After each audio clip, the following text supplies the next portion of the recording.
Trois titres au cours de ce journal. Mesdames et messieurs, bonsoir. Au cours de ce journal, nous parlerons de plusieurs dégâts matériels, mais aucune perte en vie humaine. C'est le bilan de cet incendie qui s'est déclaré dans la nuit de samedi à dimanche dans un pressing au carrefour Iaï.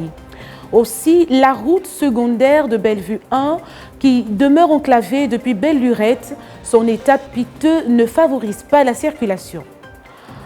Nous parlerons enfin en Tunisie, impossible d'enterrer les victimes décédées de la Covid-19 comme à l'accoutumée, juste de simples gestes sanitaires pour un adieu. Bienvenue sur RTH, mesdames et messieurs, chers téléspectateurs, bonsoir. En début de ce journal, nous parlons de plusieurs dégâts matériels, mais aucune perte en vie humaine. Tel est le bilan de l'incendie déclaré dans la nuit de samedi à dimanche à Iaï, dans un pressing. Le constat avec Gamma Luzé et sur les images d'Ariel Nzaoungolé.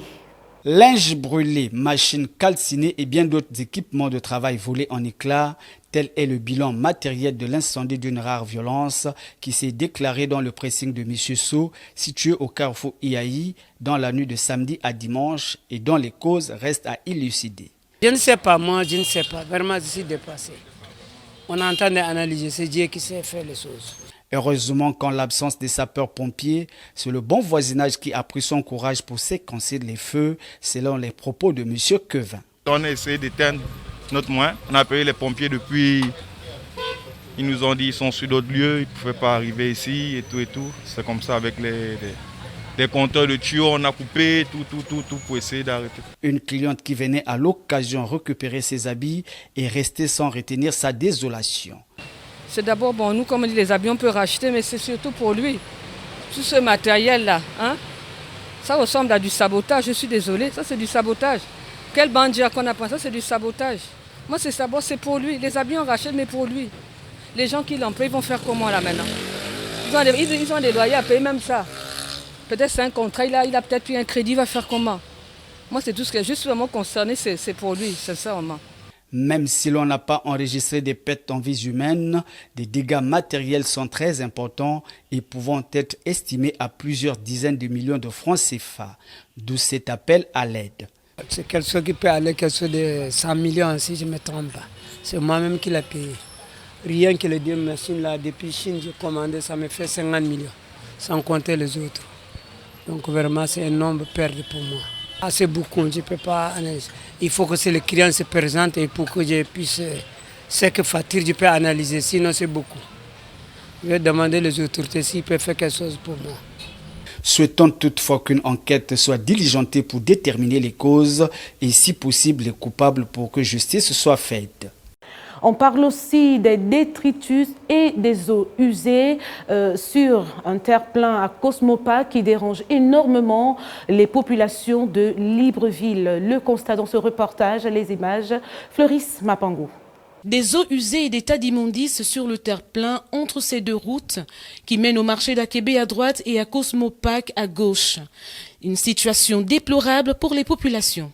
Pour moi déjà c'est très désolant parce que nous avons autour des structures scolaires. À qui incombe la responsabilité de cet état néfaste en pleine ville et pour un si grand quartier comme Cosmopac, peut-être à cause de l'absence de bac à ordures. Bon, déjà, il y a d'abord un problème d'éducation de la population. Alors, il faut éduquer la population à savoir que on doit protéger notre environnement. C'est un problème d'éducation.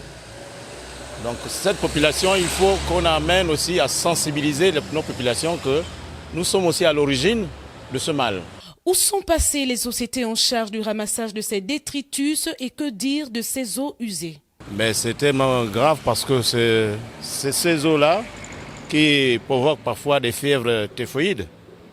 Donc je crois que c'est difficile à expliquer, mais sinon c'est un mal. Ça cause le paludisme et tout ça. Mais je crois que c'est un problème d'environnement, donc il faut que la mairie fasse son travail équitablement. Parce qu'il y avait Averda, aujourd'hui Averda n'existe plus. Donc je crois que les mesures municipales doivent prendre en soin notre environnement, afin de vivre dans une ville saine. Parce que si la ville n'est pas saine, la population trouvera aussi des maladies s'agissant de ces genres d'insalubrité. Vraiment, c'est désolant parce que là, nous avons en face des structures scolaires et nous savons que ces eaux usées contiennent des bactéries et c'est un foyer de propagation du paludisme. Donc c'est vraiment regrettable. Il faut que la mairie ou l'État essaie de voir comment faire pour y remédier. Il faut qu'on tasse ces bacs à ordures et puis régulariser les heures de ramassage. Libreville serait de plus en plus belle si ces espaces insalubres connaissaient un embellissement. Le problème de l'insalubrité observé dans les rues de la capitale devrait être au cœur des échanges des autorités municipales. On parle aussi de la route secondaire de Bellevue 1 dans le 3e arrondissement de la commune de Libreville qui demeure enclavée depuis belle-lurette. Son état piteux ne favorise pas la circulation des automobilistes. Nous écoutons les mécontentements dans ce reportage. Les images sont de Floris Mapangou. Nid de poule, cratère, ruissellement des eaux sur la route secondaire de Bellevue 1 rendent ardue la circulation des automobilistes. La route ici, vraiment, elle est vraiment impraticable. Impraticable, on ne nous regarde pas, on arrange seulement les routes ailleurs, mais ici, vraiment, c'est pas la peine. C'est comme ça depuis. On est négligé vraiment ici. La route embête. Tu ne vois pas ici, là, jusqu'à là-bas, c'est pas bon arrangé, c'est embêté. Ça, c'est une bonne route qui commençait là-bas pour sortir là-bas, c'est une bonne route. Tout le monde passait ici. Bon, ça embête. Même tous qui habitent ici, ça embête trop ceux. La route est gaspillée, il n'y a rien ici. Ici, là même, c'est un peu mieux. Quand vous descendez à bas, tout est déjà foutu. Bon, c'est la route qui est très fréquentée. Pourtant bien sollicitée par les usagers, elle demeure depuis plusieurs années dans son état dégradé. Pendant les périodes pluvieuses, ce sont les dégâts. Les cratères, c'est pas quoi, les nids de poules que nous retrouvons, c'est la durée aussi de la route. Nous constatons que la route effectivement a duré. Il devait y avoir encore des travaux qui devaient se faire pour essayer d'améliorer. Ce sont des routes qui datent de 40 à 50 ans. Donc évidemment, la chaussée normalement a pris un coup. C'est pour ça que nous nous retrouvons dans cet état-là. C'est les trous quand il pleut, l'eau se stagne là. Donc au moins, comme si vous êtes là, une voiture passe, ça vous éclabousse. C'est vraiment pas... Si on pouvait trouver une solution pour ça, ça devait bien nous arranger. Oui, ça casse les voitures beaucoup. Ça casse les voitures beaucoup. Ça casse la voiture. Ça cause les dégâts. Oh, c'est l'État qui va arranger. Comment on va faire? Nous, on n'a pas le moyen pour arranger la route. La route, c'est pour l'État. C'est l'État qui va arranger ça. En plus, si à la pluie aussi, c'est plus pur. Bon, tout ce que j'ai à vous dire, si l'État aussi peut savoir de remarquer la route qui sont gaspillées, il fait l'effort d'arranger. La population aussi, ce n'est pas l'État seulement qui peut faire ça. Tout le monde peut faire une chose pour aider ton quartier, même si ce n'est pas le pays. Tu fais ton quartier, c'est très important. Le quartier Bellevue 1, qui abrite plus de 500 foyers, connaîtrait moins le stress lorsque sa voie secondaire recevra une cure de jouvence. Cette fois-ci, la route de Mindoubé, derrière la décharge dans le 5e arrondissement de Libreville, avance progressivement. Les populations de cette partie de Libreville expriment leur satisfaction dans ce reportage de Gamaluzé sur les images d'Ariel Nzaou Ngolé.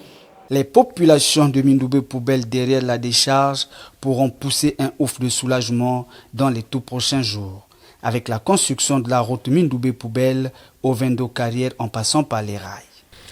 Je dis merci à Dieu et puis merci à nos dirigeants qui ont pu intercéder pour nous pour que ça se réalise.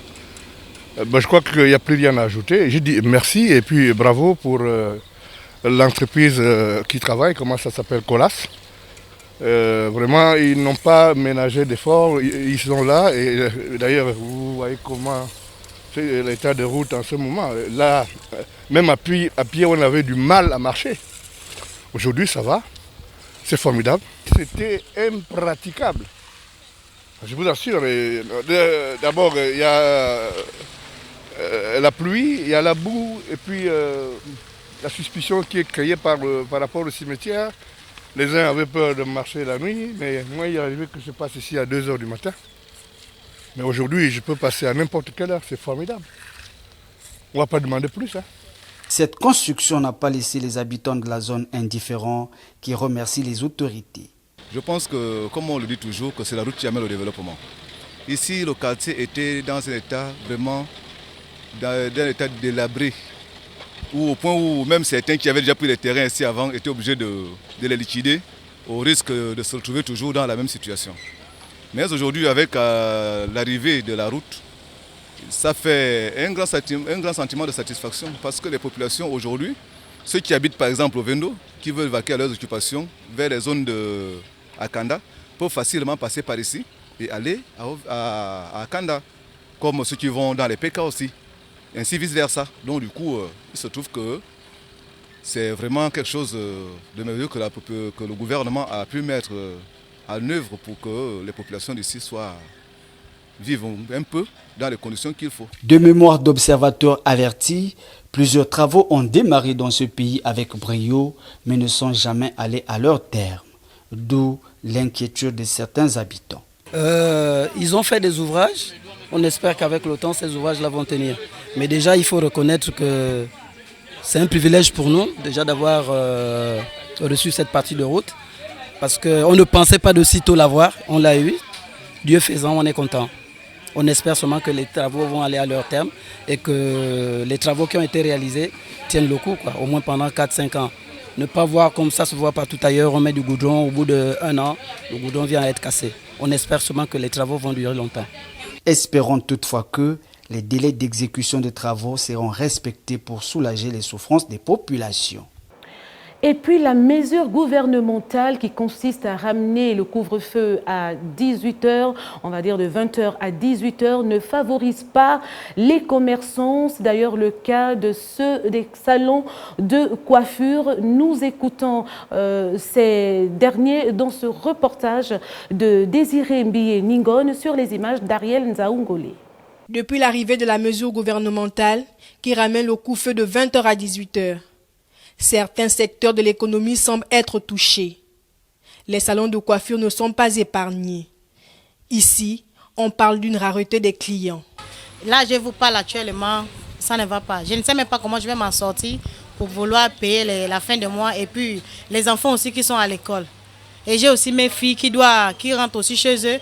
Parfois s'ils quittent ici à 17h là, pour arriver chez eux, c'est à pied. Ça ne va pas du tout. Depuis le couvre-feu de 18h, ça ne va pas. Ça ne va pas du tout.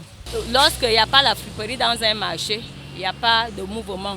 Ce qui fait en sorte qu'il n'y a pas de marché. De même que les femmes faisant dans la manicure-pédicure qui n'arrivent plus à joindre les deux bouts du mois. Il n'y a pas la clientèle comme avant. Il n'y a pas de clientèle vraiment en ce moment, c'est tellement dur. C'est tellement difficile de vivre parce que je ne reconnais même plus mon pays, le Gabon. On va faire comment? On va vivre comment? Il y a des loyers à payer, il y a des enfants à nourrir, il y a le taxi, tout ça là. Vivement que les autorités compétentes prennent des mesures d'accompagnement pour soulager la souffrance de ces dernières. Nous poursuivons ce journal. Vous parlez de la panique générale dans une école en RDC où parents et élèves s'agitent pour une rumeur de vaccin. Regardons ces images qui sont d'ailleurs de la presse internationale. Aussitôt la rumeur propagée dans l'école, c'est la débandade. Dans une ambiance de sauve qui peut, les parents se ruent dans la cour de récréation. Ils sont venus en précipitation récupérer leurs enfants, persuadés que les autorités ont lancé dans l'établissement scolaire une campagne obligatoire de vaccination contre la Covid. Les élèves dépassés par la situation sont parfois pris de panique. Lily! Oh maman, ma grande sœur est restée là-dedans. Je n'ai pas reçu le vaccin car je me suis caché, j'avais peur. Ce qui m'a poussé à y croire, c'est lorsque j'ai appris que les parents venaient pour nous faire sortir de l'école, pour que nous ne soyons pas vaccinés, car ils disent que ce vaccin, c'est pour nous tuer. Devant les autres écoles de Bukavu, les mêmes scènes se succèdent. Dans la peur et l'incompréhension générale, de nombreux parents d'élèves se regroupent devant les écoles. J'étais à la maison et j'ai appris que les vaccinateurs étaient arrivés à l'école et qu'ils ont commencé à vacciner les enfants. Nous ne voulons pas ce vaccin contre nos enfants. Comment ils peuvent vacciner nos enfants sans nous en tenir informés ? Certains d'entre eux sont même allés jusqu'à protester devant le cabinet du gouverneur, bien décidé à obtenir des explications. Le gouverneur de province, son Excellence M. Théo Ngouabi Kassi, tient à faire un démenti formel de cette fausse information qui a créé la panique au sein de la population. Il précise qu'aucun vaccin n'est arrivé au Sud Kivu, encore moins à Bukavu. Les autorités locales ont précisé qu'elles étaient à la recherche des personnes à l'origine de cette fausse rumeur. Elles assurent que ces dernières seront punies selon la loi en vigueur.